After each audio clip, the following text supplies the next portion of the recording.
Mas Darno mengedit tanggal pada cek dengan tanggal hari ini. Kemudian memotong nama pemilik cek dan menempelkannya di lembaran cek fotokopian. Ia berhasil membuat sebuah cek palsu. Mas Darno membawanya ke bank. Namun saat mencoba mencairkannya, kasir langsung tahu dan berkata, "Ngapuro editane kurang apik mas." Mas Darno langsung acting nggak tahu apa-apa dan sok batuk-batuk biar nggak ditangkap. Mas Darno pulang dengan kecewa. Saat berjalan pulang, dia melihat sekelompok pilot idaman perawat yang turun dari mobil dengan mengenakan seragam ketat. Mereka berjalan sok cool dan dikerubungi oleh pramugari unyu dan menggemaskan.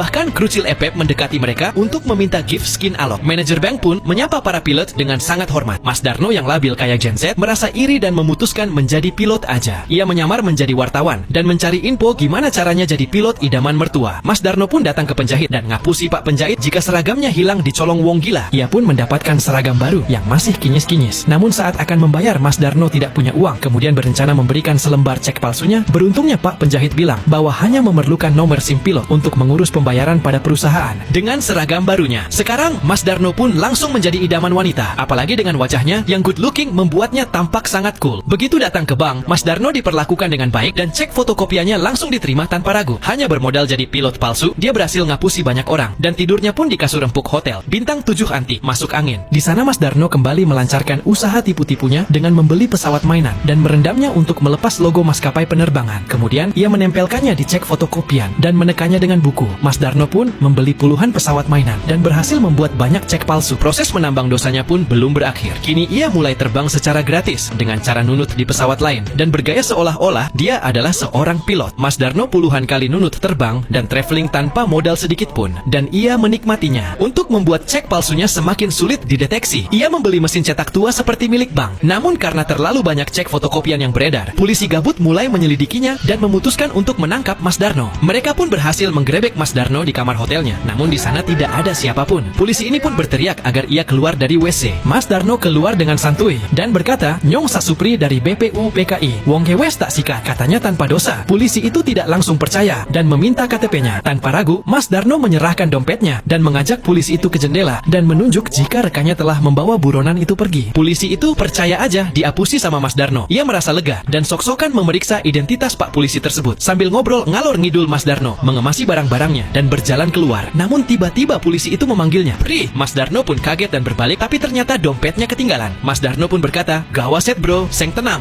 Dia pun pergi dan polisi itu pelongo-pelongo diapusi Mas Darno.